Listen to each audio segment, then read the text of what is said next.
초기 중국 중심이었던 한의학.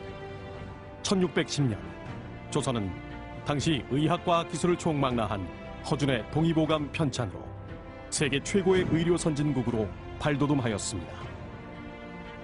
한의학은 발전을 거듭해 정밀의학의 시초라고 할 수 있는 이재마의 사상의학, 예방접종을 통해 천연두를 막아낸 지석영의 종두법 등 당시 시대를 앞서가는 최첨단 의학이 되었습니다.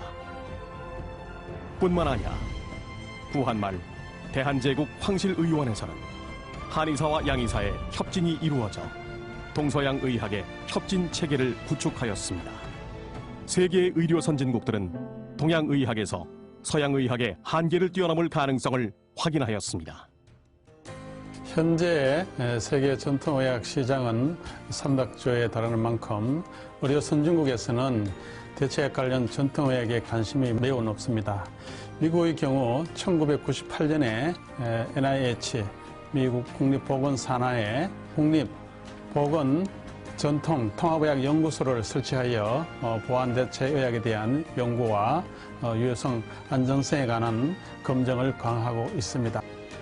서양의학의 한계를 동양의학으로 뛰어넘으려는 세계의 관심은 한양방의 다양한 협진 시도로 이어집니다.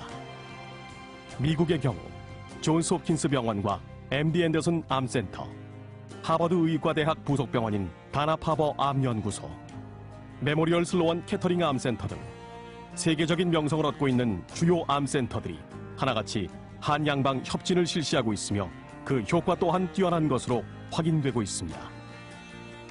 또한 지난 2015년에는 중국에서 노벨 생리의학상을 수상하기도 했습니다.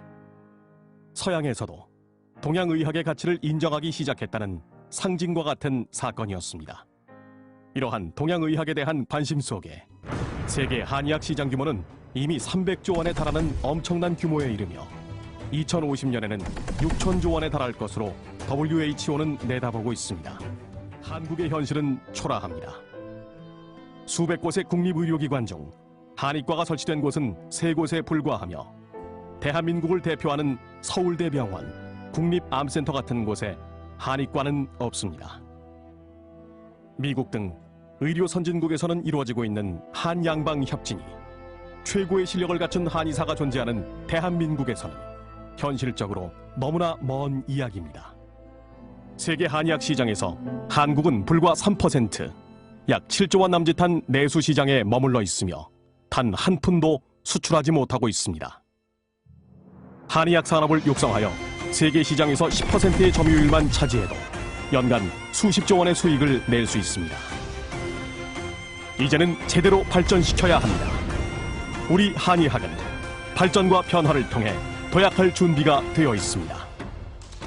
세계적으로 뛰어난 능력의 한의사들이 현대 한의학을 미래의학으로 발전시켜 나가고 있습니다.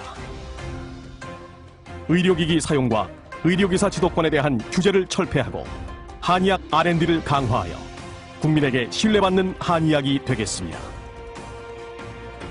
생애주기별 핵심 건강 문제에 대해 한의 필수 의료 보장을 추진하는 등 한의 건강보험 보장성을 강화하고 한양방 협진을 활성화하여 국민에게 다가가는 한의학이 되겠습니다.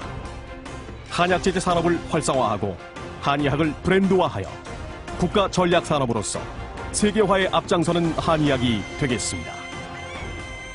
한의학은 끊임없이 국민에게 다가가고 신뢰를 주는 대한민국의 의학이 되겠습니다. 세계인이 먼저 찾는 대한민국 의학을 만들어 가겠습니다.